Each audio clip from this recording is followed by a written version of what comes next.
कल जो पैराग्राफ हुआ था अंत में, उसको पढ़ के आगे बढ़ेंगे।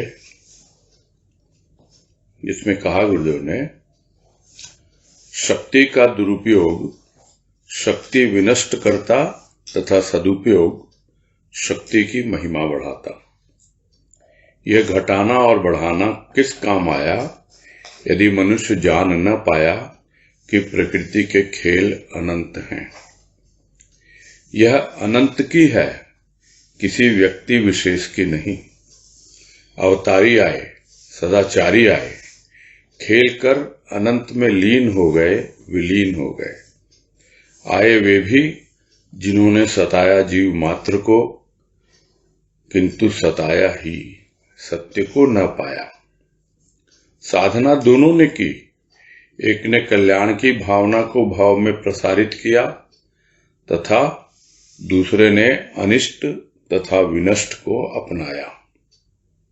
इष्ट दोनों के थे, कुछ कर गए, कुछ हो गया इष्ट अनिष्ट, किंतु यह स्थूल तथा सूक्ष्म प्रकृति ज्यों की त्यों है। यह भी तो भूल भुलैया ही है ना, कि दोनों का किया कराया उनकी ख्याति तथा कुख्याति का कारण बना। प्रकृति का उपयोग तथा उपभोग दोनों ने किया, किंतु साधारण जन की बातों का वे दोनों विषय बन गए। किसी महायोगी ने कहा था, मम माया दुरत्यया। ठीक ही है, प्रकृति के खेल को जानना साधारण कार्य नहीं। और यही भाव लिया गया था कि शक्ति से तो अवगत होता है प्राणी, जैसे जैसे वो साधन का आधार लेता है, साधना को अपनाता है और उसके द्वारा आगे बढ़ता है। किंतु यदि उसका सदुपयोग करना न आए और उसे गलत कामों में लगाए, तो वो दुरुपयोग कहलाएगा। तो दुरुपयोग करने से जितनी भी शक्ति मिली है, डायरेक्टली इनडायरेक्टली जैसे भी, वो धीरे धीरे नष्ट होती चली जाती है। और जब सदुपयोग करते हैं तो वो शक्ति बढ़ती है, और जो शक्ति बढ़ती है तो शक्ति की महिमा भी अपने आप लोगों तक पहुंचती है कि किस प्रकार से भक्ति की महिमा है, भक्ति की शक्ति की महिमा है, भक्त की महिमा है, वैसे ही अन्य चीजों की भी महिमा है। तो जो चीज बढ़ती चली जाती है, उत्थान की ओर होती है, उसी की महिमा गाई जाती है, उसी की महिमा बतलाई जाती है। किंतु जो दुरुपयोग में लगा देते हैं उस शक्ति को, तो धीरे धीरे वो शक्ति नष्ट होने लगती है। जान नहीं पाता प्राणी कि यह सब प्रकृति के खेल हैं। प्रकृति से प्रेरित होकर ही, जिसकी जैसी प्रकृति होती है, यानी नेचर होता है जिसका, सूक्ष्म प्रकृति, उसी के अनुसार वो शक्ति का सदुपयोग या दुरुपयोग करता है और उसके खेलों को समझ पाता नहीं। तो चाहे वो शक्ति घटे या बढ़े, वो समझ ही नहीं पाता कि यह सब प्रकृति के खेल हैं और ये खेल अनंत है, क्योंकि अनंत की है यह प्रकृति, किसी व्यक्ति विशेष की नहीं है।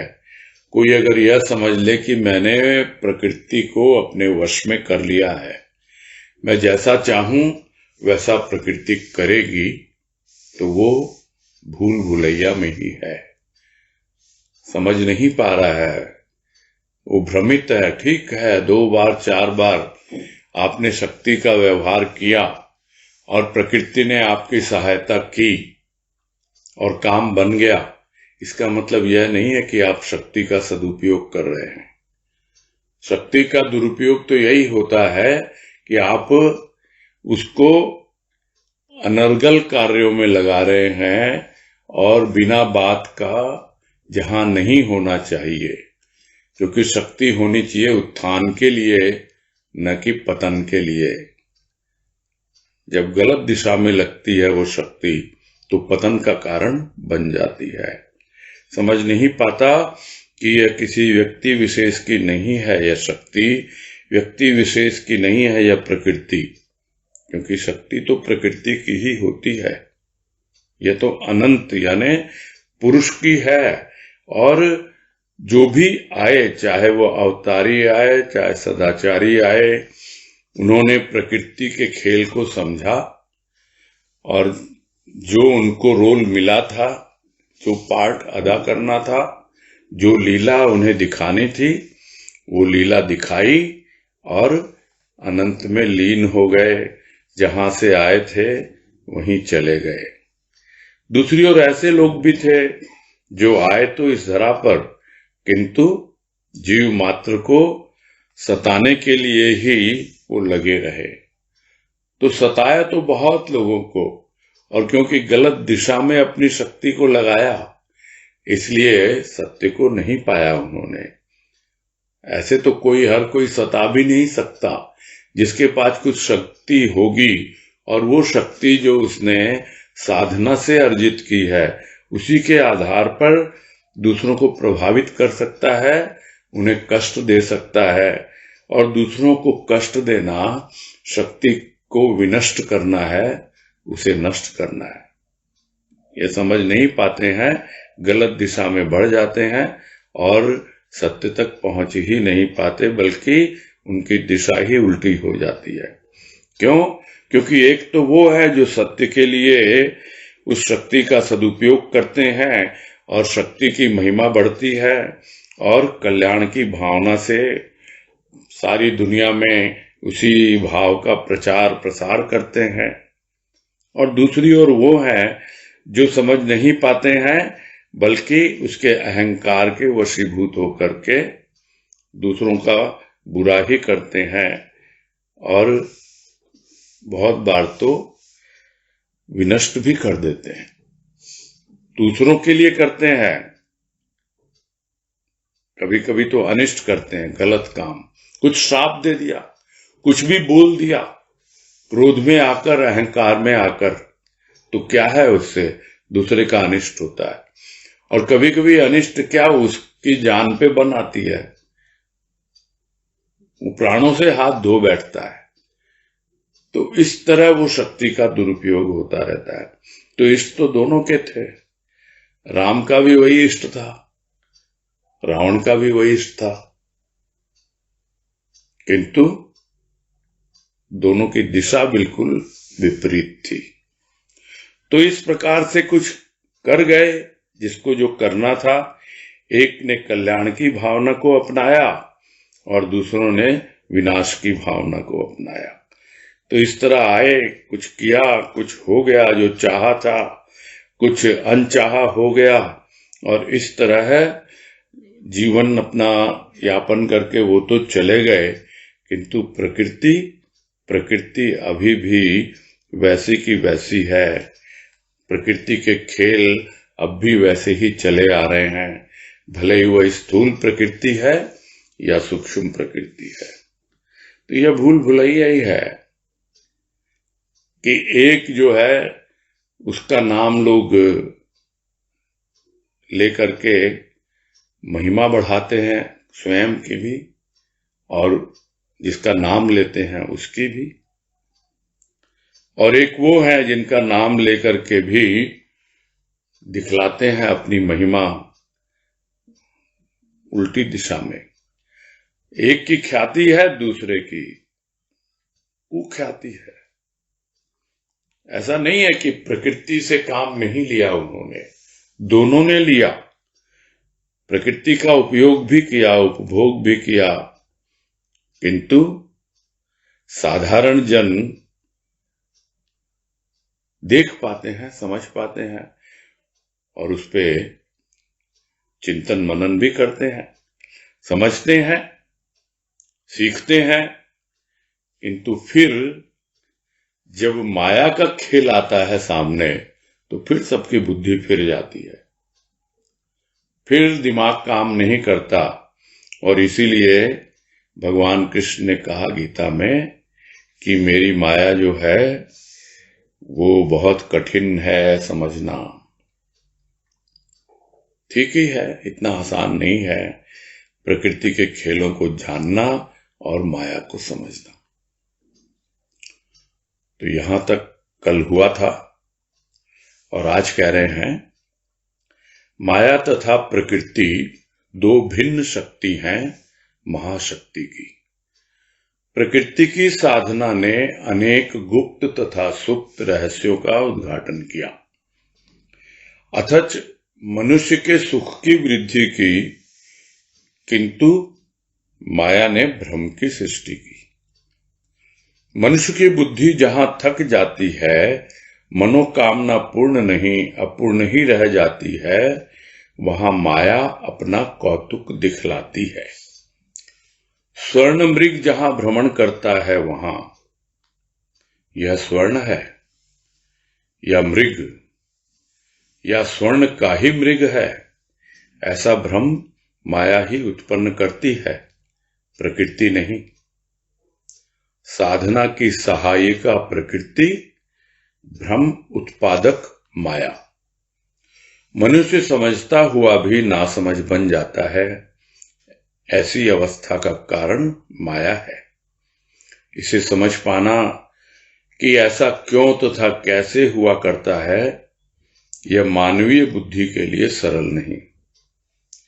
मानसिक कल्पनाएं स्थूल रूप धारण कर बुद्धि को समझने में असमर्थ कर देती हैं, वहीं माया उपस्थित हो जाती है। लेखक लिखता है तथा पाठक पठन, किंतु माया उन दोनों की समझ के परे है। भ्रम या भूल भुलैया की जननी है माया। माया को यदि छाया कहा जाए तो प्रकाश ब्रह्म है। ब्रह्म और माया, प्रकाश और छाया से विश्व आच्छादित है।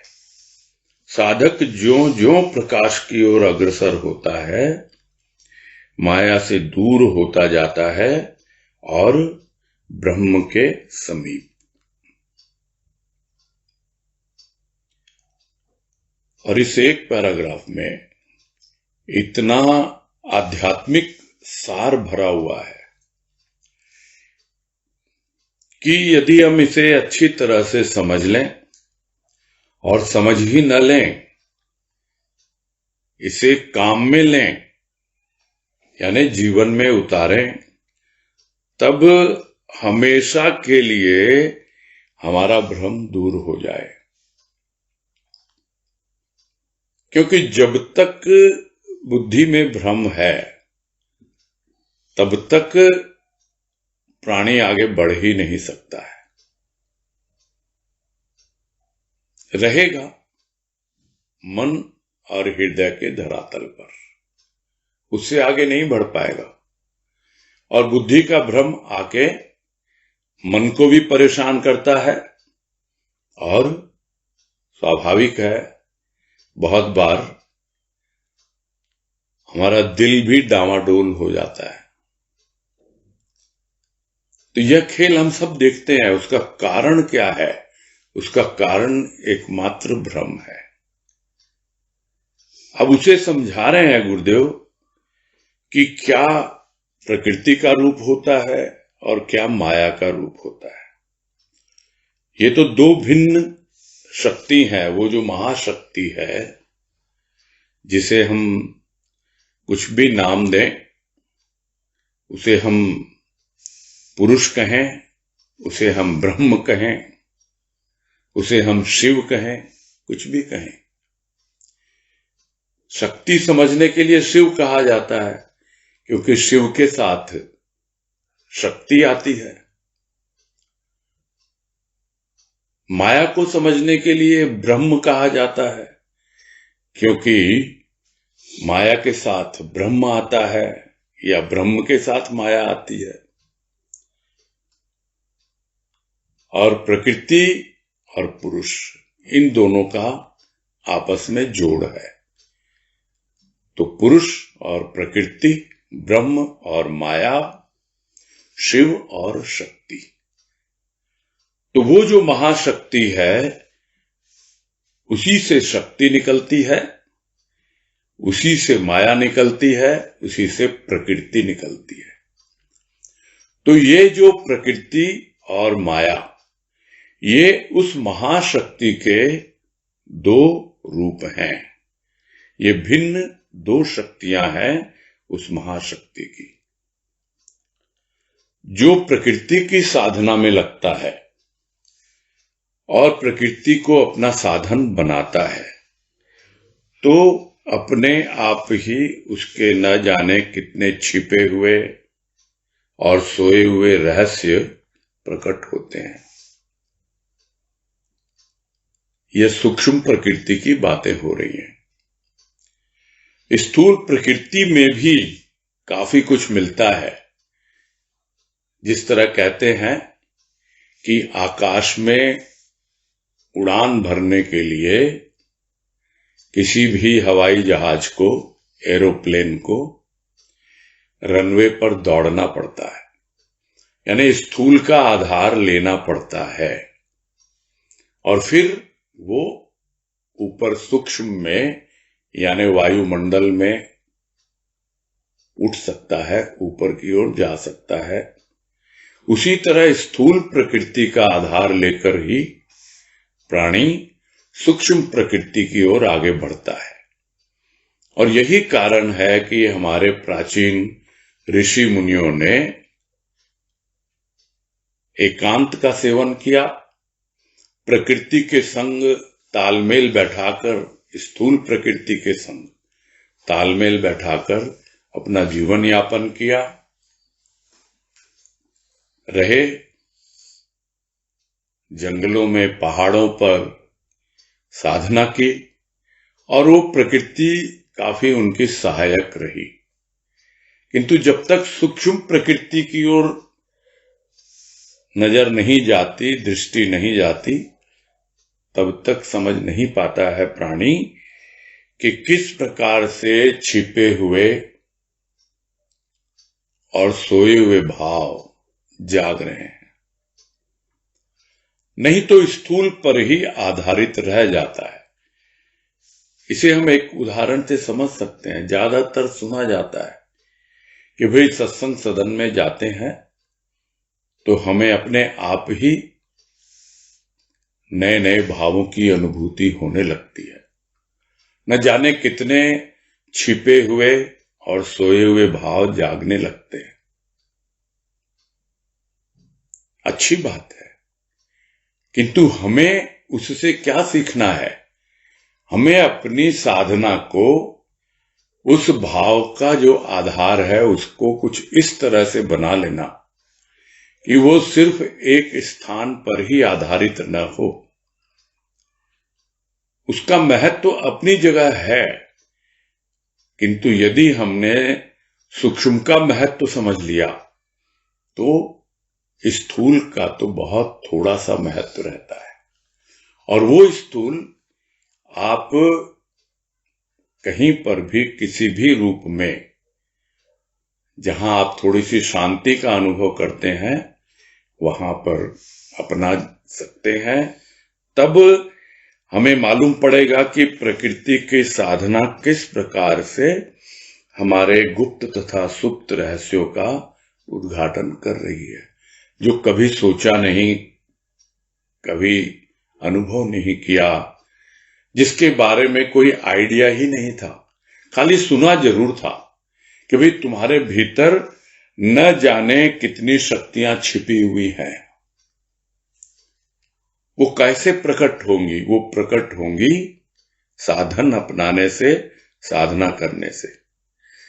तब जाकर मालूम पड़ता है कि कैसे रहस्यों का उद्घाटन हो रहा है। और इससे क्या मिला?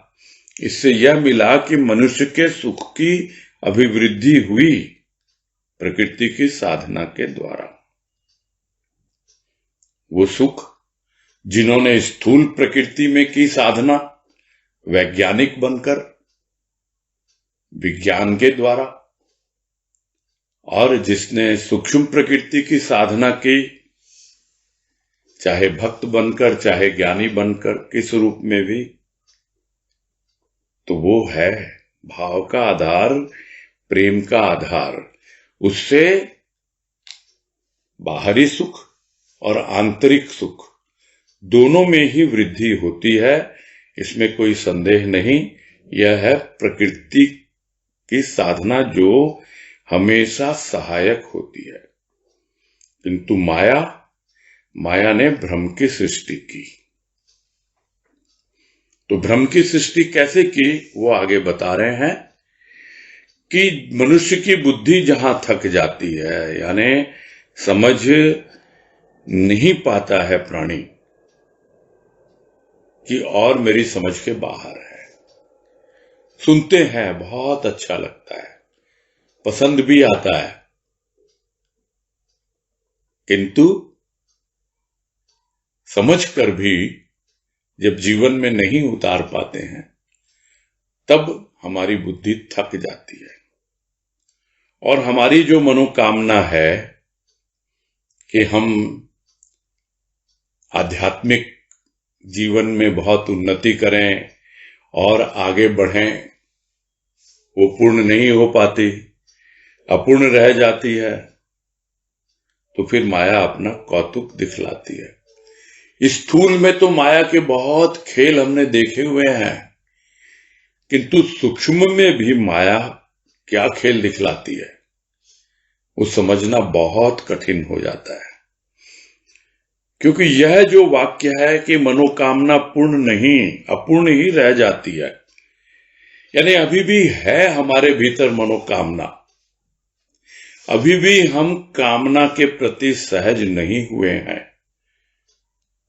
जो हमारा साध्य है हम उस साध्य के प्रति जागरूक अवश्य हैं, साधना कर रहे हैं, किंतु उसके लिए कामना की सहायता क्यों चाहिए? और यह जो कामना है, यही कामना जो है वो माया को लेके आती है। माया फिर अपना खेल दिखलाती है। यहां तक भी सुना गया है कि लोग जो समझ बैठते हैं कि हमें ब्रह्म ज्ञान हो गया, हमें ब्रह्म का साक्षात्कार हो गया, और वहां पर भी माया जो है वो अपना रूप दिखला देती है, वही ब्रह्म बन के उनके सामने आ जाती है।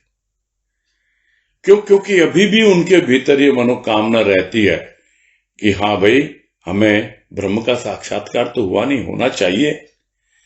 वो उस ब्रह्म पर नहीं छोड़ते कि जब उसकी मर्जी होगी वो अपने आप को प्रकट कर देगा। तो यहां दो बातें स्पष्ट रूप से समझनी है जो गुरुदेव समझा रहे हैं। प्रथम, जहां बुद्धि थक जाती है, और द्वितीय, जहां मनोकामना पूर्ण नहीं होती। यदि बुद्धि समझा देती, थक क्यों जाती है? क्योंकि बुद्धि का भ्रम दूर नहीं हुआ, इसलिए बुद्धि थक जाती है। और मन में अभी कामनाएं हैं, मनोकामना है, बस आ गई माया।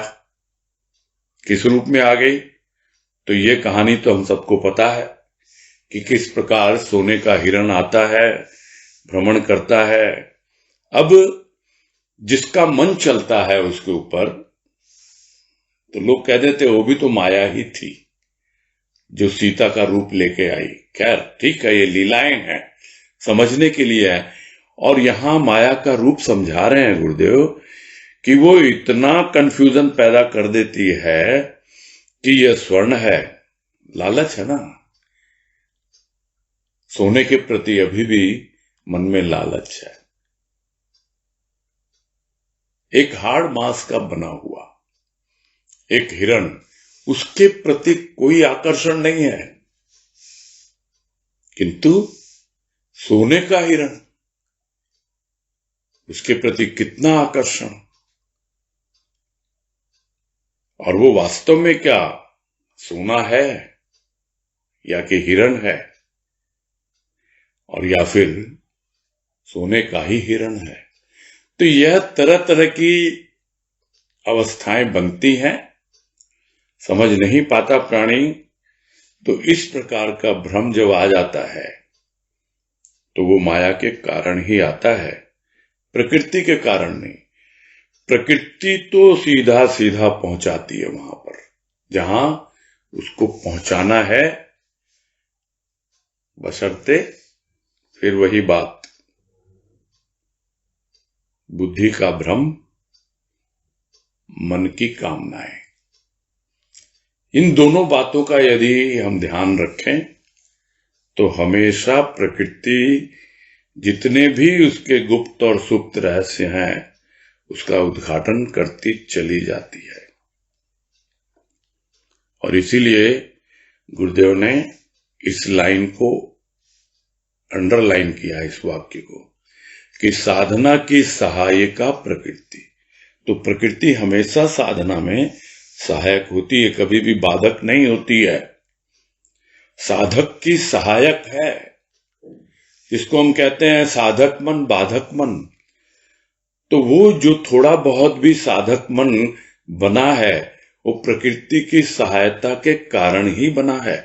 ये हमें समझ लेना चाहिए कि प्रकृति जब सहायक होती है तो हमारा साधक मन और बलशाली होता चला जाता है, और मनोबल हमारा बढ़ता चला जाता है कि वो जो प्रकृति की शक्ति है, जो महाशक्ति का एक रूप है, वो हमारे साधक मन में आने लगता है। तब हमारी जो मन की शक्ति है और बढ़ती चली जाती है और उस साधना में हमेशा सहायक होती है प्रकृति। और जहां जहां भ्रम आए समझ लेना चाहिए यह माया का रूप है, इससे बचना है हमें। तो ये सब बातें समझी हुई है मनुष्य की, ऐसा कोई नई बात तो है नहीं है। किंतु समझ कर भी जहां नासमझ बन जाता है, समझ ही नहीं पाता, अरे मैं तो बड़ा सावधान था, मैं तो बड़ा जागरूक होकर देख रहा था, फिर ऐसा कैसे हो गया, कैसे मुझसे ये भूल हो गई, कैसे गलती हो गई। बस समझ में आ जाता है ये माया ही है जिसने भूल करवाई और भूल भुलैया में डाला। तो समझता हुआ भी नासमझ बन जाता है। समझ पाना कि ऐसा क्यों हुआ, कैसे हुआ और होता ही रहता है, तो एक साधारण मानवीय बुद्धि के लिए यह समझना आसान नहीं है। उसके लिए तो अपने विवेक को और परिमार्जित करना पड़ेगा। जब तक प्रज्ञा नहीं जागती, जब तक हमारा माइंड और शार्प नहीं होता, तब तक हम समझ नहीं पाएंगे। और उसके लिए क्या चाहिए? मनन चिंतन चाहिए, अपने आप का अवलोकन चाहिए, खुद को समझना, खुद की मन को, बुद्धि को, इनको समझना। तो साधारण मानवीय बुद्धि से संभव नहीं है।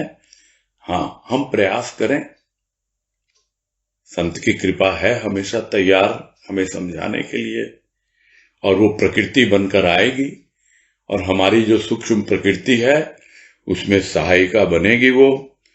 तो जो कुछ भी कठिन लग रहा था वो उतना कठिन नहीं लगता। हां, सरल तो नहीं लगता है, इतना सरल है भी नहीं। थोड़ा पुरुषार्थ तो करना ही पड़ता है, मेहनत तो करनी पड़ती है, और उसी को साधना कहते हैं। और क्या है? साधारण भाषा में उसे मेहनत कह लो और अध्यात्म की भाषा में उसको साधना कह लो, और तो कुछ है नहीं। तो यह जो साधना है यह कोई शारीरिक साधना नहीं है, यह मानसिक साधना है, अंतःकरण की साधना है। तो उसके द्वारा थोड़ा बहुत कुछ समझ पाता है, अन्यथा एक साधारण मानव, उसके लिए समझना आसान नहीं है कि भाई कैसे हुआ, क्यों हुआ, क्या भाई ऐसी अवस्था तो होनी नहीं चाहिए थी, कितनी बार मैं सावधान होकर करता रहा हूं, फिर भी मुझसे गलतियां हो जाती है, भूल हो जाती है। उसको फिर एक्सप्लेन कर रहे हैं गुरुदेव कि होता क्या है कि मानसिक कल्पनाएं होती हैं, जो हमारे मन में हमने कल्पनाएं की थी विचारों के रूप में, वो स्थूल रूप धारण कर लेती है और बुद्धि को समझने में असमर्थ कर देती है। यानी अब हमारा ध्यान कहां गया? स्थूल पे चला गया। बस वो मन में जो कल्पनाएं थी कि हाँ भाई अभी भी है भीतर सोने का मृग, आहा सोना मृग इतना सुंदर, इतना आकर्षक, लग गए उसके पीछे और वो सामने दिखलाई पड़ गया, स्थूल रूप धारण कर लिया उसने। बस तो बुद्धि क्या करेगी? समझ में ही नहीं आएगा। इस तरह से न जाने कितनी मानसिक कल्पनाएं हैं जो स्थूल का रूप धारण कर लेती हैं और बुद्धि समझने से असमर्थ हो जाती है, यानी काम करना बंद कर देती है। तो यह कौन तैयार कर रहा है प्लेटफॉर्म? यह रंगमंच कौन तैयार कर रहा है माया के लिए? ये कर रही है हमारी मानसिक कल्पनाएं। ये जो मानसिक कल्पनाएं हैं, हम चाहते हैं हर चीज स्थूल रूप में धारण करे और कर लेती है। बस हम उलझ गए उसमें। हमें जो अपने सूक्ष्म में यात्रा करनी थी, हमें जो सूक्ष्म में और आगे बढ़ना था, वो तो गया तेल लेने इधर उधर, और इधर आ गई माया खेल दिखलाने। तो हमारी बुद्धि गई तेल लेने, शुरू हो गया माया का खेल। तो असमर्थ हो जाती है बुद्धि ऐसी अवस्था में, और माया उस प्लेटफॉर्म पे, उस रंगमंच पे अपना नृत्य दिखाना शुरू करती है और हमें भ्रमित करना प्रारंभ कर देती है। लिखता है लिखने वाला, पढ़ने वाला पढ़ता है, किंतु कितना समझाया है उन्होंने माया को, वो लिखने वाला और पढ़ने वाला जाने। यहां गुरुदेव का कहने का मतलब यही है कि न जाने कितने कितने ग्रंथ लिख गए, अब कितने कितने पढ़ने वाले उनको पढ़ भी रहे हैं, किंतु क्या भ्रम दूर हुआ?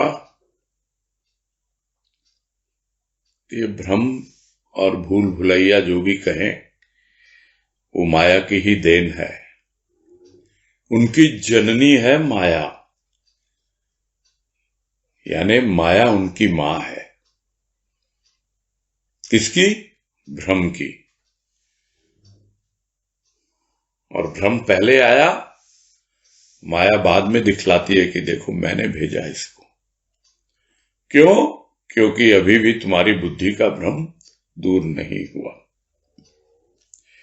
अब यदि कोई समझे माया को, तो और अच्छे से समझा रहे हैं कि माया क्या है? एक प्रकार की छाया है जिसे कोई पकड़ नहीं सकता। छाया के पीछे भागता रहता है। बच्चा छोटा है, नासमझ है, बुद्धि है नहीं उसमें, घुटने के बल चल रहा है, अपनी छाया पड़ रही है और अपनी ही छाया के पीछे भाग रहा है। देखते हैं हम, बहुत बार होता है, शीशे के सामने एक चिड़िया है, दूसरी चिड़िया को देखती है उस शीशे में, कांच में चोंच मारती रहती है कि जैसे वही एक चिड़िया और है, वो भी छाया है। तो यही हाल है प्राणी का, उससे बेहतर नहीं है। एक पक्षी से और एक बालक से कोई बेहतर नहीं है। वो भागता रहता है उस छाया के पीछे। तो यदि उसे छाया कहा जाए, तो वो छाया अगर माया है तो प्रकाश ब्रह्म है। यानी प्रकाश तो ब्रह्म का है और छाया माया का रूप ले लेती है, या माया छाया का रूप ले लेती है। तो किसकी छाया? तो इसको गुरुदेव ने समझाया बहुत अच्छे तरीके से प्रवचन में। संतमणि क्रमांक 3 जो पब्लिश है, पुस्तक के आकार में, उसमें लेख प्रवचन है गुरुदेव का, छाया काया माया, यानी एक काया बीच में आ जाती है। एक ओर ब्रह्म का प्रकाश है और दूसरी ओर छाया है माया की। किंतु वो छाया कौन है? वे माया कुछ और नहीं है, काया की छाया है।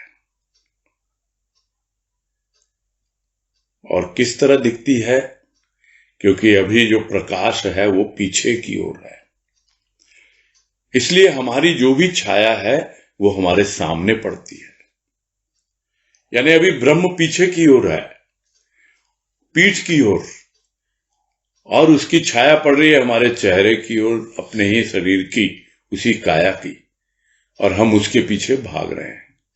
और वो भागती जा रही है, वो कुछ और है ही नहीं, ये हमारा भ्रम, वो उसके पीछे हमें दौड़ा रहा है।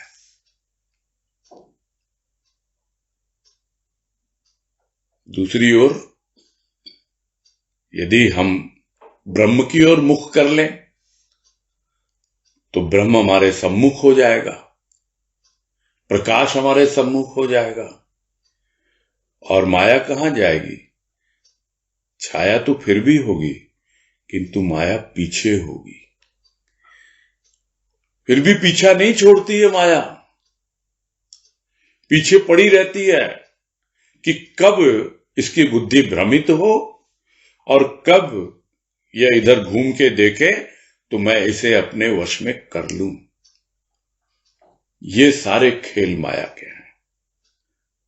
तो यही समझा रहे गुरुदेव कि माया को यदि छाया कहा जाए तो प्रकाश ब्रह्म है। ब्रह्म और माया, प्रकाश और छाया से विश्व आच्छादित है। यानी दो ही रूप है, अंधेरा है और प्रकाश है। उसी प्रकार ब्रह्म है और माया है। तो साधक जो जो प्रकाश की ओर अग्रसर होता है, माया से दूर होता जाता है और ब्रह्म के समीप। तो ब्रह्म के समीप चलते जाएं, माया से अपने आप ही हम दूर होते चले जाएंगे। ये इस पैराग्राफ में गुरुदेव ने हमें समझाया। और वास्तव में इसको पढ़ते हुए ऐसा लग रहा है इतना आध्यात्मिक रहस्य इसमें छिपा हुआ है इस पैराग्राफ में, कि यदि हम इसको पूरी तरह अच्छी तरह समझ लें और जीवन में उतारें, काम में लें, तब हमें मालूम पड़ेगा कि किस तरह प्रकृति हमारी सहायक है और माया किस तरह हमें भ्रम में डालती है। किंतु उसके लिए भी हमारा मन वही जिम्मेदार है। हमारी जो मानसिक कल्पनाएं हैं वो उसके लिए जिम्मेदार हैं, क्योंकि हम उनका स्थूल रूप देखना चाहते हैं। तब माया उपस्थित होगी। और यदि हम सूक्ष्म पर ही फोकस करें और धीरे धीरे हमारी बुद्धि का भ्रम दूर हो, तो सब बातें हमें स्पष्ट होने लगेंगी। आगे कह रहे हैं, ब्रह्म ज्ञानी कहलाना आसान है और होना कठिन। होने में कहना नहीं बनता, कहना तो भूल भुलैया है। तर्क के द्वारा न्यायाधीश को भुलावे में डाला जा सकता है, किंतु सृष्टिकर्ता को भ्रमित नहीं किया जा सकता। सर्परज्जु का उदाहरण बुद्धिमानों के लिए उचित हो सकता है, किंतु भावुक हृदय के लिए नहीं। वह सर्परज्जु के फेर में नहीं पड़ता, वह अनुभूति चाहता है, उदाहरण नहीं। उदाहरण अनेक दिए जा सकते हैं बुद्धि बल पर, किंतु भावुक उदाहरणों से संतुष्ट होने वाला नहीं। अनुभूति ही उसके हृदय को शांत कर सकेगी। और इसमें यही बता रहे हैं कि जिनको ब्रह्म ज्ञान हो जाता है वो उद्घोष करने लगते हैं, अहम ब्रह्मास्मि, यानी मैं ही ब्रह्म हूं। सो हम, वो मैं ही हूं। इस प्रकार के उद्घोष हमने सुने हैं, पढ़े हैं। वो क्यों करते हैं? क्योंकि लोग ये मान लेते हैं, उनको कहने लगते हैं कि हाँ भाई आप ब्रह्म ज्ञानी हो। अब लोग कहने लगते हैं तो वो भी मान बैठते हैं, तो कहलाने लगते हैं ब्रह्म ज्ञानी। किंतु वास्तव में वो हैं या नहीं है, वो कौन कहेगा? और जो वास्तव में हो जाएगा ब्रह्म ज्ञानी, उसमें वो कह नहीं पाएगा कि मैं ही ब्रह्म हूं, वह मैं ही हूं, यह कह नहीं पाएगा वो। और इसका उदाहरण हमने गुरुदेव के जीवन से कई बार लिया है। उसको ब्रह्म कह लो, उसको भगवान कह लो, कुछ भी। तो किसी ने प्रश्न किया था गुरुदेव से कि क्या आपने भगवान को देखा है? तो क्या उत्तर देते हैं कि भाई हमने उसको देखा है जिसने भगवान को देखा है। जबकि उन्होंने देखा है, फिर भी कहते नहीं बनता। उन्होंने पूरी तरह ब्रह्म की अनुभूति की है, लेकिन कभी नहीं कहा कि ब्रह्मोस्मि, मैं ही ब्रह्म हूं, कभी नहीं कहा। जबकि बाबा से ब्रह्म ज्ञान हो गया उन्हें। इसीलिए कह रहे हैं यहां कि होने में कहना नहीं बनता। हाँ, कहलाना आसान है। लोग कहने लगते हैं, आप भी हाँ ठीक है, आप अहंकार में आ जाते हो, मान लेते हो, हाँ जी हाँ ठीक है ठीक है। तो जो कहता है कि मुझे ब्रह्म ज्ञान हो गया, तो वो तो भूल भुलैये में ही पड़ा हुआ है। फिर आएगी माया, फिर खेल दिखलाएगी।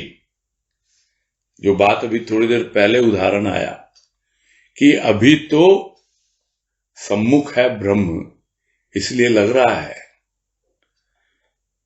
पीठ के पीछे है अभी भी छाया वो।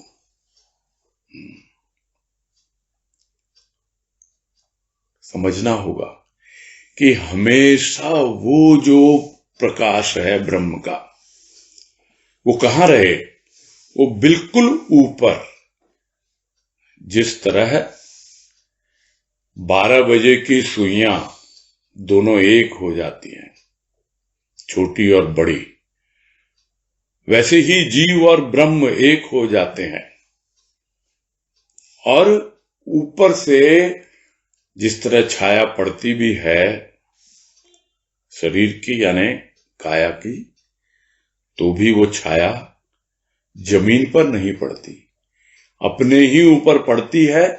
और प्राणी को समझ में आ जाता है कि जब तक देह है, जब तक ये काया है, माया का खेल यूं ही चलता रहेगा, मुझे भ्रमित नहीं होना है।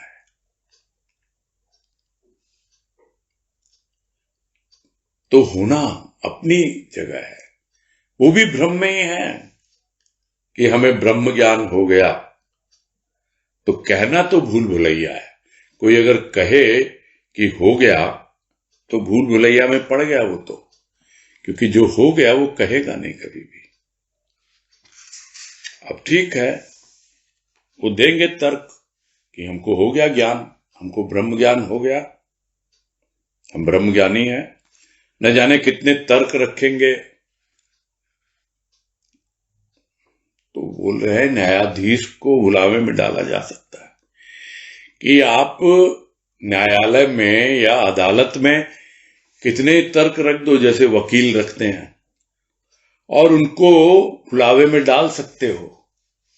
जिस तरह बहुत से वकील इतने चतुर होते हैं कि वो वास्तव में किसी ने मर्डर किया है तो भी अपने तर्क के द्वारा, अपनी दलीलों के द्वारा वो ये सिद्ध कर देते हैं कि नहीं, इसने खून नहीं किया है। तो न्यायाधीश तो बुलावे में आ गए ना, तो उसको बुलावे में डाला जा सकता है, किंतु वो तो सृष्टि करता है। उसको भ्रमित नहीं किया जा सकता है। वो न्याय करता है, संदेह नहीं है, किंतु न्याय करने से पहले वो करुणा करता है। करुणा किन पर करता है? भक्तों पर। और फिर जब वो भक्त धीरे धीरे उसे समझने लगते हैं कि वो न्याय भी करता है, वो न्यायाधीश भी है, तब वो उसका वो रूप समझते हैं, सीखते हैं, तर्क वितर्क नहीं करते, उसके निराकार रूप को समझ के आगे बढ़ते हैं। करुणा का सहारा हमेशा उनके साथ रहता है। तो सृष्टिकर्ता को भ्रमित नहीं कर सकते आप किसी भी तरह का तर्क वितर्क करके, वाद विवाद करके। तो ये लोग क्या उदाहरण देते हैं, जो तथाकथित ब्रह्मज्ञानी हैं, कि उदाहरण देते हैं कि जैसे सांप में रज्जू का भ्रम, या रज्जू यानी रस्सी में सांप का भ्रम। तो ये उदाहरण देते हैं। बोले बुद्धिमानों के लिए उचित हो सकता है ये, किंतु जो भक्त हृदय है, जो भावुक है, उसके लिए उसको समझ में नहीं आता है, वो जान ही नहीं पाता। वो तो अनुभूति चाहता है, और वो अनुभूति उसे भाव से मिलेगी। वो भाव जो अब तक उसके मन और हृदय तक ही सीमित है, वो भाव जब तक बुद्धि में नहीं जाएगा तब तक बुद्धि का भ्रम दूर नहीं होगा। तर्क कर सकते हैं आप, उदाहरण प्रस्तुत कर सकते हैं आप, कितने दृष्टांत दे सकते हैं, कितने उल्लेख कर सकते हैं, किंतु यदि आपकी बुद्धि में अभी भी भ्रम है,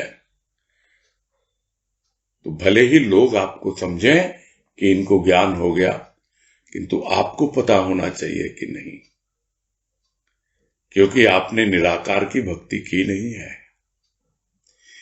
आपने पूरी तरह से बुद्धिक रूप में ज्ञान को ग्रहण किया है, भक्त हृदय से, एक भावुक हृदय से उस भाव को बुद्धि तक नहीं पहुंचाया है।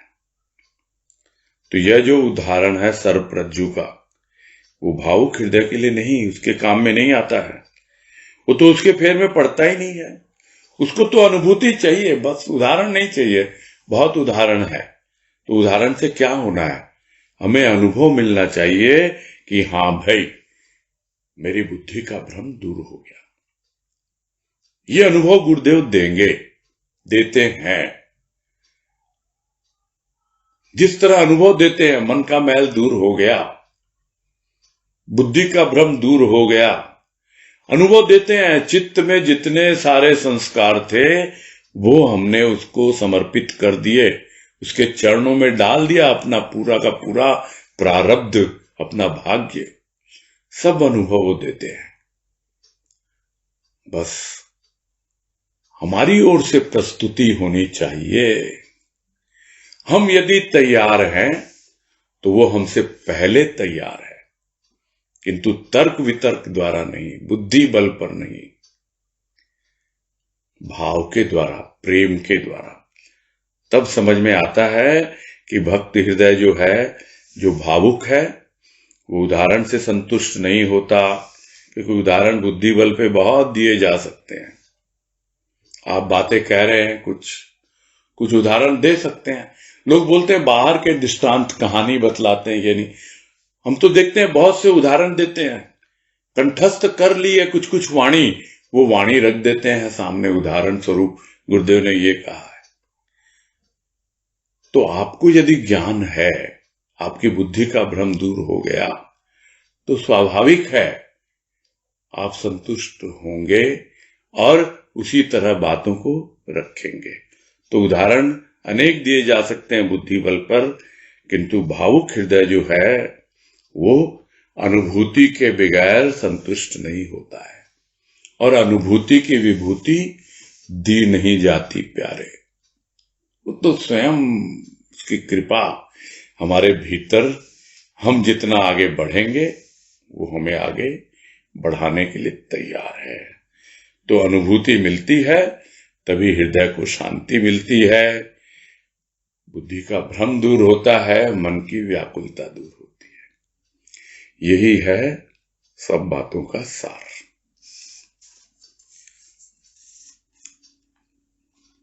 तो आज यहीं पूरा करते हैं।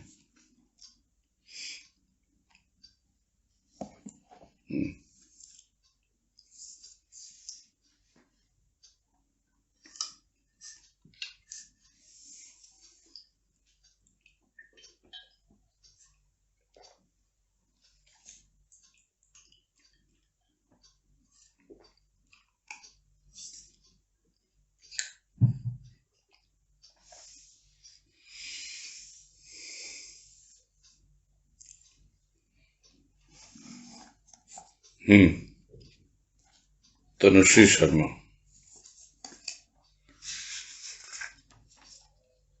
प्रणाम भैया। हाँ नमस्कार, बोलो।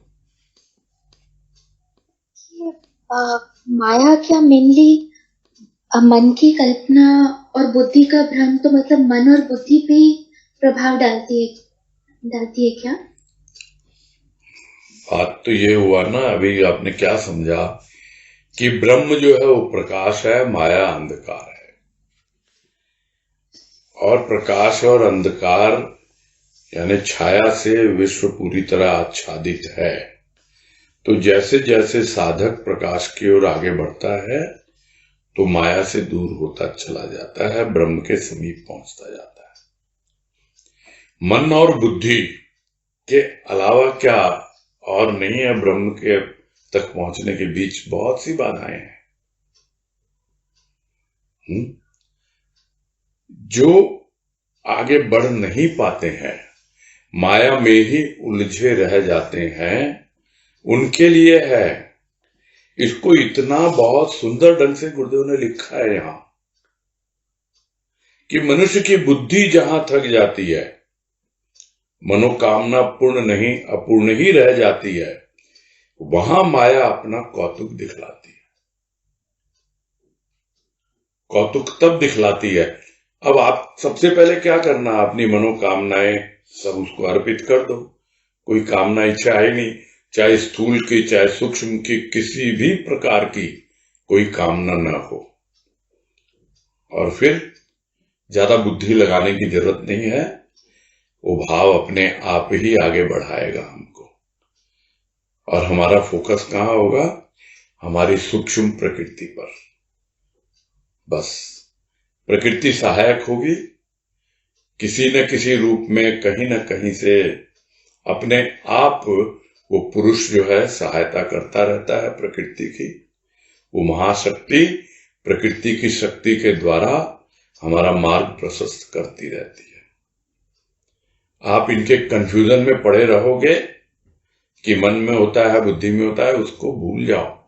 आपका तो फोकस होना चाहिए प्रकाश पर। अंधकार से कोई लेना देना है ही नहीं, माया से हमें कोई लेना देना नहीं है। ये है कंडीशंस कि मनोकामना कोई ना हो मन में। किसी भी प्रकार से कल्पनाएं होंगी और वो आ जाएंगी, उपस्थित हो जाएंगी, आपको नाच दिखाने लगेगी माया अपना। बहुत कॉमनली होता है ये, और इससे आगे हम बढ़ ही नहीं पाते हैं, माया के खेलों में ही उलझे रह जाते हैं।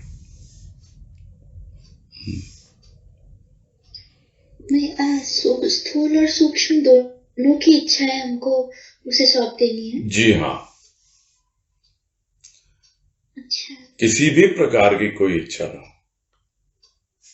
अच्छा। नहीं तो माया रहेगी, किसी न किसी रूप में रहेगी, लेकिन आप उसको स्थूल रूप धारण करने के पीछे पड़े रहोगे तो बहुत जल्दी माया उपस्थित हो जाती है। जो कि पहले भी बात हुई थी कि प्रत्यक्ष अनुभूति के पीछे मत जाओ, आप तो अपरोक्ष के पीछे जाओ।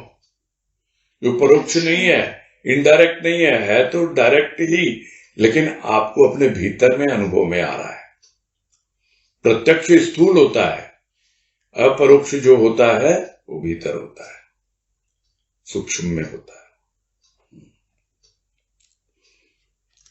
अच्छा, मतलब जब हम कल्पनाओं को चाहते हैं कि उस स्थूल में साकार हो, तब माया उपस्थित हो जाती है। हाँ, यही तो लिख रहे हैं, मानसिक कल्पनाएं स्थूल रूप धारण कर बुद्धि को समझने में असमर्थ कर देती है।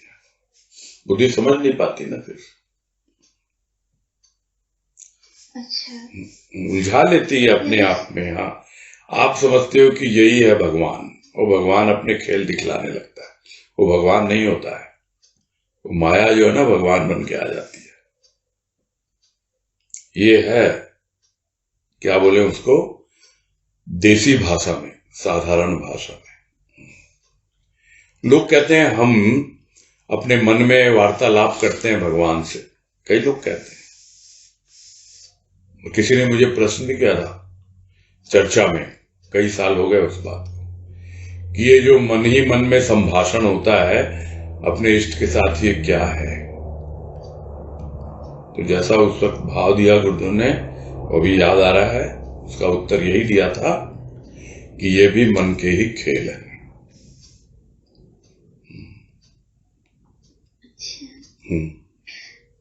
या अभी जो आपने बोला कि हम सारी इच्छाएं उसको सौंप दें, फिर वो भाव अपने आप हमको आगे बढ़ाता है। जी हाँ। तो एक्चुअली ये प्रश्न काफी टाइम से मन में चल रहा था कि ऐसे फिर भक्ति और ज्ञान फिर ये जरूरी नहीं है अगर भाव हमारे भीतर है तो। कुछ जरूरी नहीं है, आपको सोचना ही नहीं है भक्ति आ रही कि ज्ञान आ रहा है कि क्या हो रहा है नहीं हो रहा है। आप तो प्रेम और भाव में जियो ना, अपना जीवन बिताओ, लेकिन अनुभूति तो होनी चाहिए ना आपको उसकी। आपके अनुभूति का धरातल तो ऊपर जाना चाहिए ना। हाँ। बस ये थोड़ा सा उसके लिए तो करना पड़ता है। उसको आप इच्छा कामना कुछ भी नहीं बोल सकते, वो आपको जो भी कर्म करने हैं वो तो करने हैं, उसको भी कर्म कह सकते हैं आप। अब किसी न किसी, कोई ना कोई तो प्रेरणा स्रोत होगा ही ना, कर्म के पीछे कोई ना कोई तो कारण होता ही है ना, कार्य कारण का तो है ही ना जोड़ा। जो कुछ आप कार्य कर रहे हो उसके पीछे कोई ना कोई कारण तो होता ही है। जब तक कार्य है तो कारण भी है उसका, तो चलते चले जाओ आप तो। बस वे मत दिमाग लगाओ कि भाई मेरे भीतर है क्या, मनोकामनाएं क्या कर रहे हैं, ठीक है, जो करवाने वाला करवा रहा, हम कर रहे हैं। कारण क्या है, कारण यही है, उसको पता है कि हाँ भाई हमको पहुंचना है वहां तक जहां तू हमें ले जाना चाहता है।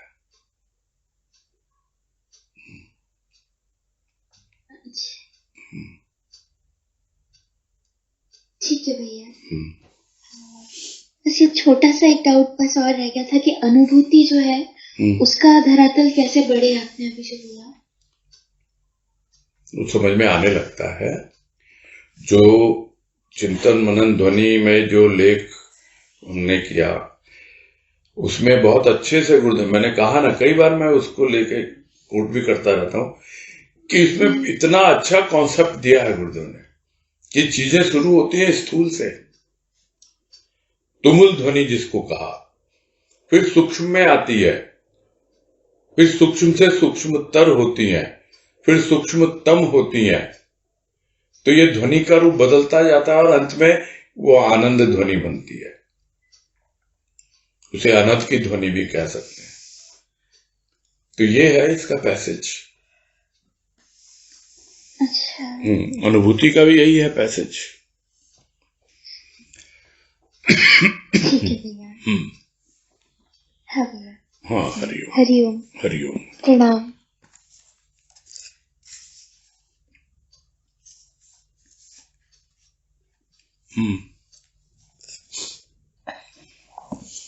ठीक है, फिर अभी समय भी होने वाला है, हो ही चुका है, पूरा करते हैं। ठीक है भैया जी। हरिओम भैया जी। हाँ, हरिओम सबको। सबको हरिओम हरिओम। हाँ, सबको हरिओम। हाँ, हरिओम हरिओम सबको। हाँ, नमस्कार, सबको नमस्कार।